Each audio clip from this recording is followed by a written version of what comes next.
once again, and a lot of work. And going into a bye week now, our focus going forward and what we can accomplish for the next 11 games and try to earn our way into the playoffs, which obviously, as pointed out last night, has not been done very often with the record we have, but we still believe we can do it. And really all the focus goes to really two things: the bye week and working through every aspect and issue that we can, find every way we can be at our best going forward with the players we have. It's going to be good to get players back. And then how we organize ourselves and craft our schemes, and then also how we work on them for the next 2 days in training camp or in the bye week. Like, I guess you treat it like a training camp maybe, but in the bye week to build those things into our offense, defense, and special teams, and then focus on the Bears game, and being the best team we can be to win that game. What questions do you have? John, as far as the pass rush, now that, Tavius is traded and Tavius is hurt, how big of a challenge is it going to be to generate some pressure coming off the edges now? Well, it's been a challenge all year to generate pressure. So, we're going to have to manufacture pressure. I think we talked about that the last couple of weeks. But also our guys are going to have to step up and create pressure on the four-man rush. We do it with simulated pressures, too, a lot of times. We did that in the game. We were able to move Stafford out of the pocket a few times and hurry him up a few times, which I thought was really good, even with four-man rushes and Sims. But we also had a few blitzes in there, too, that were good. So we've got to build off those things and do the job with the guys that we have. John, I know you said Tavius' foot is broken. Is that a season-ending injury? Can he come back? Thanks for that. No, it's not. We found out it's going to be 6 to 8 weeks, very similar to Isaiah likely. So he will be back during the season, yes. John, related to that whole situation, is there an update on Adisa Isaac, or what is he season for the Adisa Isaac? Is he I know he had surgery on his elbow or something. Is he finished for the year? He's not finished for the year. They're talking about maybe mid-November, late November for Isaac possibly.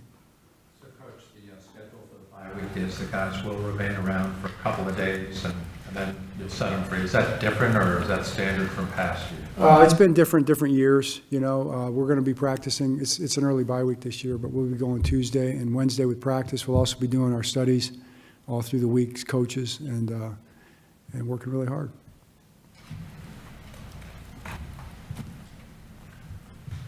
John, do you sense that, with the injury to Robinson and OA traded, you've only got three outside linebackers on the 53. Do you anticipate looking outside the organization, promoting from within? And I assume you won't go forward with just three.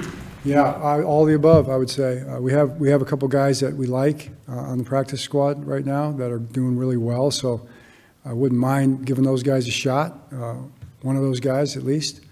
So that's no option number one, the most obvious option. And then there's the other options you're talking about are certainly on the table. Last year, as far as goal-to-go situations, you guys were among the most efficient. Yeah. This year, not so much. What do you feel has been the biggest change from, because it's so extreme, what biggest change from maybe last year to this year? Yeah, I don't know the exact comparison from last year to this year. It's hard to say. Obviously, the biggest change is we're not effective. It's been ineffective, basically. And that's been, I'd have to say it's been surprising. We have not been able to punch the ball in, which last year we were able to do it. So we're looking at every aspect of it. Scheme, keeping people more off balance, effectively running a quarterback sneak, which was really disappointing. We've had a couple situations this year where we took the ball off the line of scrimmage down there and didn't get in. So sometimes you say keep it simple and sneak it in, but they were loaded up for it, but you still should be able to push it in there. And then not executing the play for the front that we wanted, and just not executing it the way we didn't block it very, very completely well. So all those things, and I think that's pretty much been the situation all the way through. If you look at all the situations where we didn't get in down there from the 1 or 2 yard line, it's been basically the same. So we got to work on that really hard. That's like the number one thing in my mind on offense is short yardage and goal line. We should be better. We should be way better than we are.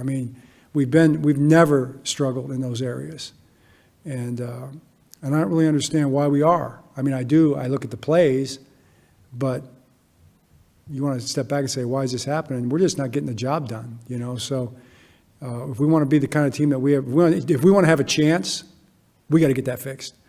I mean, that should have been fixed. We've been talking about fixing it for weeks, and we've been trying to fix it for weeks, but we haven't done a good job. Push.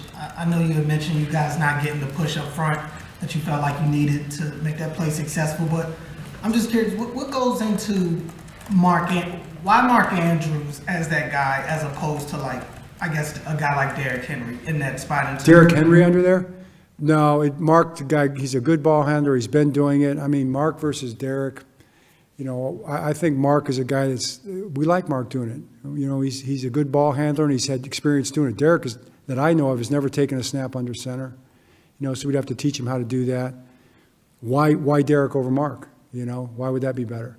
So I think Mark's done a good job with it. We have Charlie's done it before. They've been successful a bunch of times.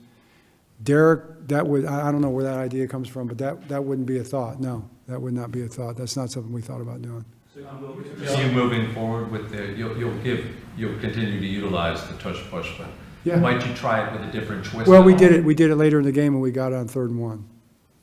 With, along those lines, I know you said guys are always under evaluation, you're always looking at it. Are you considering any changes on the offensive line with, you know, given a guy like Emery once he's, you know, fully back, and or I know he's full back, but or Corey Bullock or any of those? Yeah, absolutely. We're considering those kind of options for sure. And that's kind of what the bye week is for. I think it helps you with that. Those guys will get a chance to practice on Tuesday and Wednesday, which will be good for us to get those guys out there and see them. I mean, Emery, for instance, you know, he's a young dude. He's only been practicing for like a week. So there's a lot that goes into knowing what you're supposed to do under fire and pass protection. He hasn't done any pass protection yet because of his shoulder. So this will be the first week he'll have a chance to do pass protection. He hasn't been able to do that up till now. So you can kind of see the challenges there with that. But we're trying to get him up to speed as quick as we possibly can. And so he's up. We wouldn't put a player out there until they're, you know, ready to be successful. That wouldn't be fair to the player or to the team or the fans or anybody. But as soon as we feel like a guy like him or anybody else is really ready or the best guy for it, we would do it. We do have a couple of veteran guys that could, in the offensive line, that have been practicing, that would have a shot that we'll take a look at this week and see how they look. And that stuff's definitely on the table. John, speaking of the offensive line, it's been 3 straight weeks now with Ronnie where he's either had to leave early or he's inactive against Houston. We all know his history with the ankle and the surgeries in the past. Is this, you know, related to that in a big picture, you know, chronic type thing? Is there a new injury? You know, anything you can tell us? Well, it's the ankle. You know, it's the ankle. So it's structurally good, or he wouldn't be out there playing. But it's just it becomes a matter of, you know, his ability to perform on it. You know, and that's kind of the only person that knows that is the player. You know, so you've got to go by that. But he's fighting to get out there and play, and he played about a quarter and a half. And so I was appreciative of that. You know, but you know, having Ronnie Stanley out there is a big deal. I mean, it's a really, really big deal. So, you know, I think it's probably true for most teams. You know, offensive linemen, you know, they're important. And if you don't have your best guys out there, that's challenging, especially at left tackle. So this is going to be an important week for him, I would think. You know, it's just a chance for him to maybe get that thing a little more healed up, you know. And I'll tell you this, he's working really hard at it, and he really wants to be out there, and I appreciate his effort and his toughness and all those things. When you took us through those goal line plays yesterday, you said some of it is just you got to get pad under pad and win. As a coach, how do you address that sort of thing with, especially veteran players who've been doing that their whole careers? I mean, it's always a fight. Like, it's not just the other team's getting pad under pad too. So how do you address it?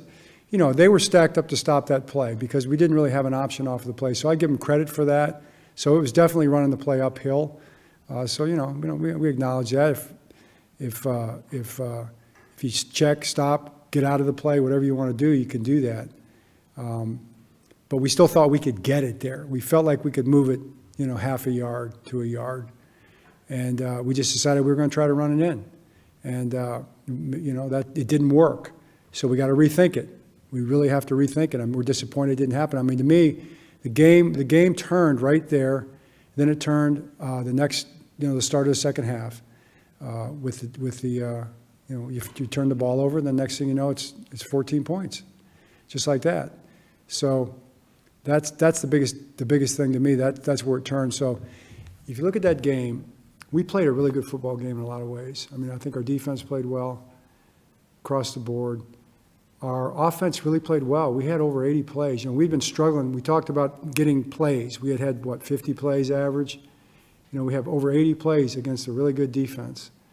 We moved the ball. We moved the chains. We run the ball exceptionally well. We revamped a few things offensively on the run. I thought we did a really good job with that. But, you know, we had penalties. We had certain penalties that were, you know, they're close penalties, but they get called, and then they set you back. So that probably cost us anywhere from, you know, 7 to 10 to 14 points with those penalties in those two drives. Then you get the ball in a great field. You get a stop. You get a punt return. You get good field position. You march the ball down to the one inside the 1 yard line at the end of the half, and you got a chance. You should be coming away with 7 there, you know. And it was right to go for it, but you get to come away with nothing. So there's another 7 points, right? And then we come out and they go down and score. Unfortunately, would have liked to have stopped that drive somewhere along the way, but we didn't. And then we turn the ball over, and now they go score. And that's really, at the end of the day, where we were at. That was probably the game. You know, we still fought, but we took the opportunities to score the points away from ourselves, and that's what you can't do. So that's where we just need to get better. But I do like the fact that we operated as an offense, you know, with Cooper and with Tyler out there, pretty efficiently. We wanted to be more efficient, and we were pretty efficient. I'd say we were very efficient, actually. But we did the things you can't do. We committed penalties, and you turned the ball over, and that hurt us. Sorry. I know you mentioned yesterday briefly about Alohi Gilman being here and the 3 safety looks. When you watch that game again, what's your take on how it worked? Yeah. I thought it worked very well. I was really happy with it. I think it's you guys have all seen us enough. You know, you kind of know how that operates for us. So that was a big plus. A big plus. I'm excited about it going forward. I feel really good about what we can do defensively. Like, we have a little more versatility back with our guys. It kind of gives us a chance to lean into things we like to do defensively more. It should help us a lot. John, did Marlon get out of that game physically okay? He did. Marlon got out of the game physically okay, yes.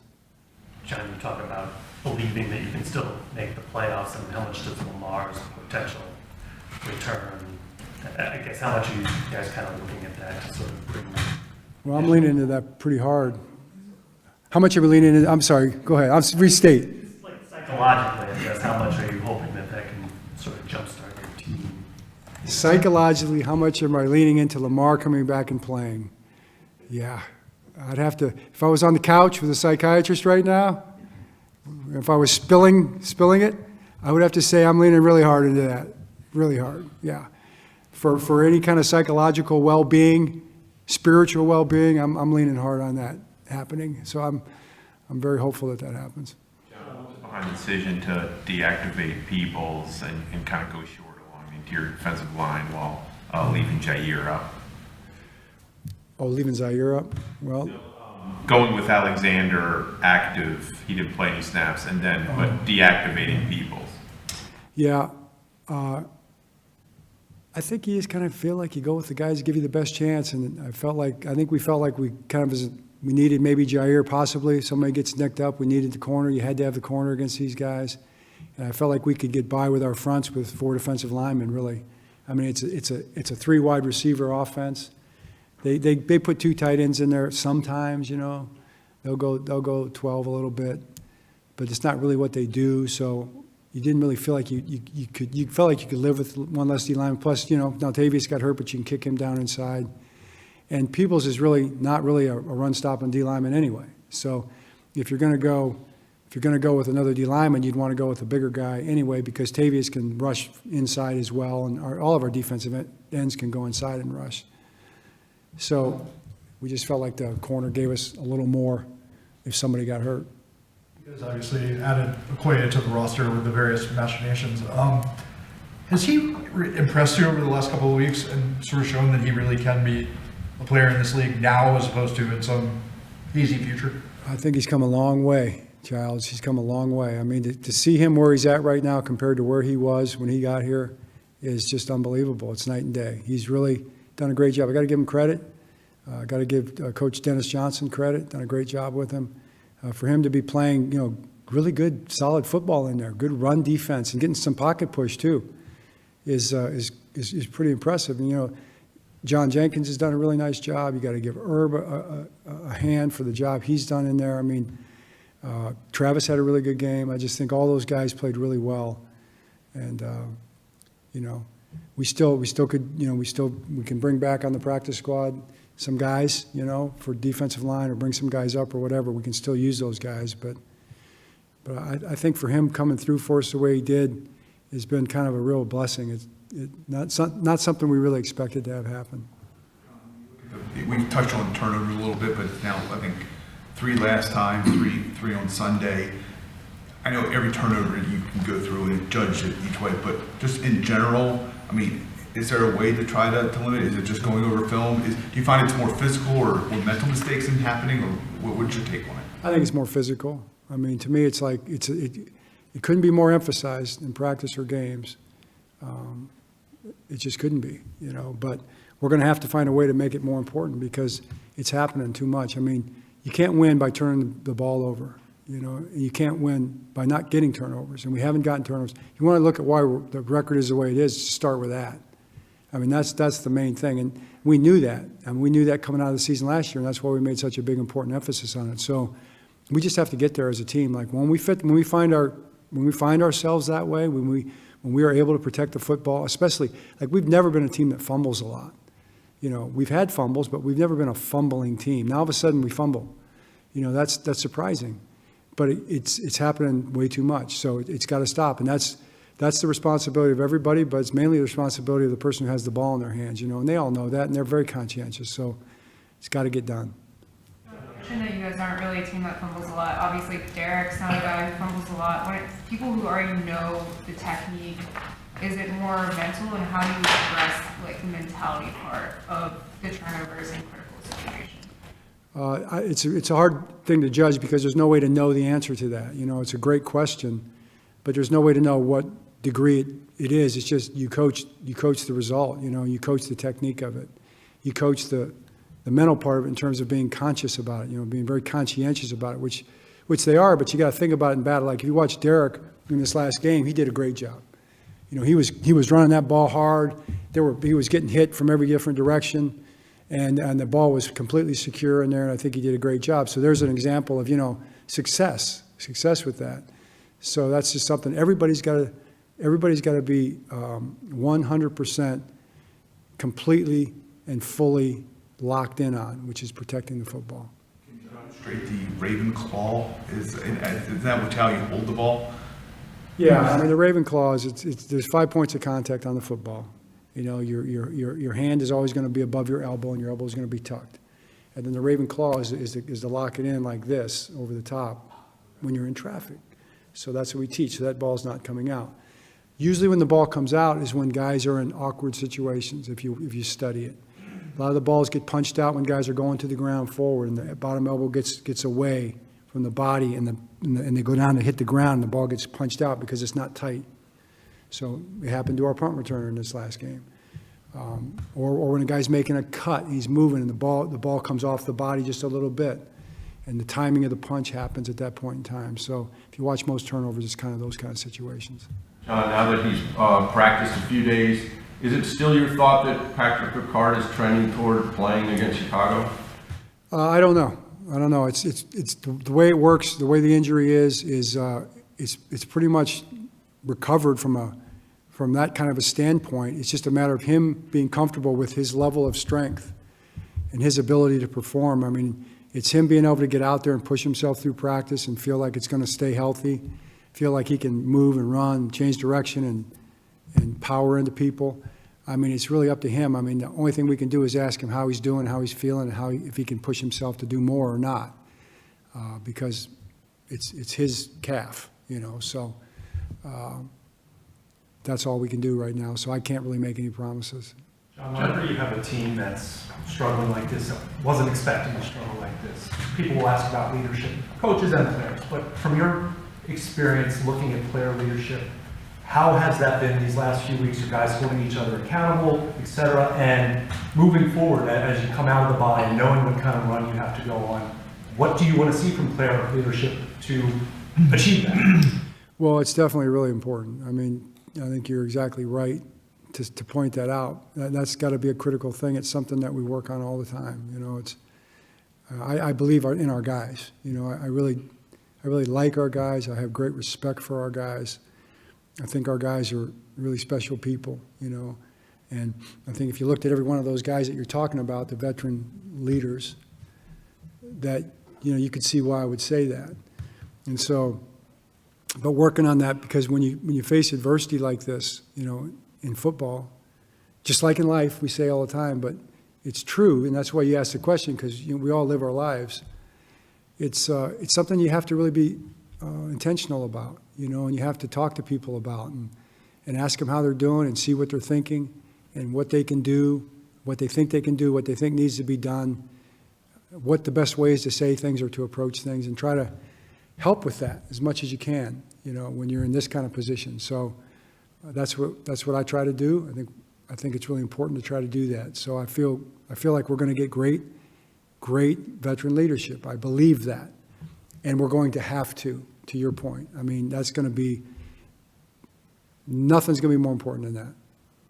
John, along those lines, when you have a group of guys who have very high expectations, and then you take, say, penalties and other sort of self-inflicted things, among other things, have you gotten any sense that there is sometimes it's almost a snowball effect where you know, guys are maybe thinking too much or sort of almost afraid to make a mistake, if that makes sense? I think it's a fair question because it feels that way, you know. It's like the old Jerry Coleman momentum question from way back when. And There is no such thing. I didn't see that transition coming. And there's something to it. I do think there's something to it, you know, and you've got to find a way to put a stop to it and kind of get it moving the other way. And sometimes you feel like the calls go against you, you know, and it just feels that way. It's a little bit tight of a call, and you get it against you, and they don't get it against them, and it looks the same, you know. And you just can't go down that road. You can't live there because it's just the way it is. You just gotta fight to play clean football, you know, and do the best you can to play clean football, so they just can't call you for something. And we try to coach all those type of scenarios, whether it's, you know, downfield blocks when, you know, it's no different on special teams, a block in the back, as it is with offense. You know, you've got to find a way to kind of just keep coaching those things and talking to the guys about those things and drilling those things, because the momentum does start to swing if you keep coaching and you keep teaching, and the guys want to get better, which our guys do. So that's all you can do. That's all you have to do. You just have to keep after it, you know, and try to do things the right way. I know you do a lot of studies, especially with injury prevention, or try to decrease the injury. But do you sometimes feel that, you know, it's just certain years that you just kind of be snake bitten sometimes? I mean, does it feel that way sometimes? It feels that way. Yeah, it does. It does feel that way sometimes. I mean, I think when you get things like a broken foot, you know, those kind of things they definitely have to do with luck a lot of times. The soft tissue things, you can usually trace those a little bit, like our performance director. He traces those things, and I think he has a pretty good understanding of, you know, why we had a couple of the soft tissue things, so we can kind of monitor that kind of stuff. Sean, is Cooper Rush still the second string? Is he still the second string quarterback? I'm sorry. Is Cooper Rush still the second string quarterback? Cooper Rush, the second string quarterback. I'm going to say yes, but I would also say that we've got two backup quarterbacks. I believe that, you know, and we're going to have to see how we want to do the roster. You know, I've talked to Eric about that too. So I think Tyler's in the conversation, just like he was in the game. And you know, to be clear, I mean, everybody knew what the plan was as far as the possibility of both guys playing in the game. Since you haven't asked it yet, I might as well, because I saw the quote. But you know, Cooper knew that was going to be a possibility. And it was going to be based on the circumstances of the game, which, you know, that I think anybody can imagine what they might have been. You know, if we're scoring those points and we don't have the fumbles and we score at the end of the half and we're playing a game with the lead, you know, probably nothing changes. You know, we probably play that game. If we're having trouble running the ball, then, you know, it would have been bringing Tyler in to do some of the quarterback-driven stuff along with the rest of the offense. That was on my mind as a possibility. But we weren't. We were running the ball great. Or if we get behind and you have the ability for Tyler to make some things happen, passing game and with his legs, that's a possibility too. So those are just those are scenarios that you can bring Tyler in on, and that was going to be something I was thinking about doing. So you could have seen Tyler early, especially if the run game was struggling. That was kind of my thinking early. So you can see why in the game why I did it, I think. You know, when you look at the way the game went, I think it makes sense. I don't think it would have made sense the way the first half was going up until halftime. You know, we were doing well. We just had the penalties that held us back. So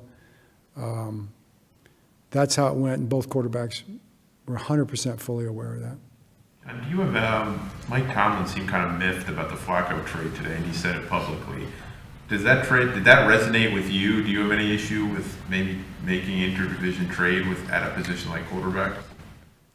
I didn't think about it that much, probably because we don't play the Browns or the Bengals for 4 or 5 weeks or something like that. So I can't say that was on my mind. I was surprised.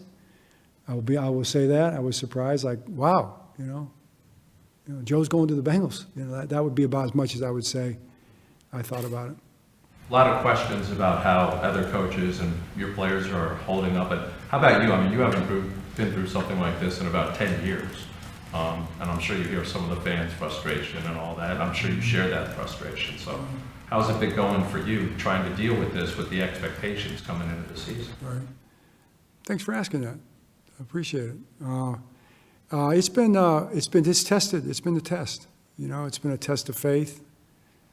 You know, in your family, obviously, it's a test for your family and a test for everybody in the building, you know, and I think what I really try to be intentional about is continuing to respect people and to treat people the right way on our team and in the building and our coaching staff who are giving everything they've got every single day to be the very best they can be. And I think I just want to be really conscientious of the fact that as a leader, you owe your people that, because as a leader, that you're here to serve them and to help them and do everything you can to put people in the best position to be successful with their jobs and to support them and to, you know, be honest with them too, sure. And that's a big part of it. And I think all the guys would tell you that I'm very honest and upfront and direct about whatever it might be, but do it in a way that's very respectful and appreciative of the amazing talent that we have. And that's the other thing is, like, if I didn't think we had the talent or the ability or the work ethic or the care factor from everybody in the building, then I wouldn't be as optimistic as I am. And what I present to you and to the fans in this setting here is the exact way I feel. Like, I'm not trying to stand up here and feed anybody any baloney or say things that aren't true or talk out of both sides of my mouth. I'm trying to be as honest and straightforward as I can about where we're at and what we need to do, and the same things that we're saying to our team. And that's all you can do. So, but from a faith standpoint, my trust is in my Creator and my God and my Lord and my Savior, Jesus Christ, and in the fact that I stand on the rock of that faith. And that's unshakable. So with that, I don't think I can be moved. I don't think I can be moved because I have that. And if I have that and I have my family, you know, then I've got everything I need. But you know what else I have? I have an owner who is an incredible man, an incredible leader, an incredible support, and a great friend who wants to be great and wants to help me do the best job I can do. And I have a general manager who feels the same way, and a team president, and Ozzie Newsome, and a coaching staff, and a staff, people like Chad, all through the building, that all they want to do is do their best. But then just a bunch of coaches and a bunch of players that's all they care about and all they think about. And that's I can stand on that. And then a fan base that I appreciate because I know how much they care and how much they want us to be great. And even when they're frustrated and even if they say things that are hurtful, it's okay because that's our job. That's our job. And it's also going to be great. It's going to be wonderful when things are rolling again and they can enjoy it like they're supposed to. And that's why we're working so hard to get it where it needs to be. We don't talk to Steve barely at all in terms of on the record or for, in interviews. What's his reaction to this start? Do you hear him regularly? Is the frustration of him in the 1-5 start evident? It's hard for me to, I don't want to speak for Steve. I would just say he's been great. All I can tell you just from my perspective, he's been great. Yeah, I know he wants to win, and I know he's turning over every rock too. I mean, we talk all the time, and he's turning over every rock as well. So I have just great respect for him and great appreciation for him, but I don't want to speak for him and how he feels. Okay. Okay, great, thank you. Thanks, John.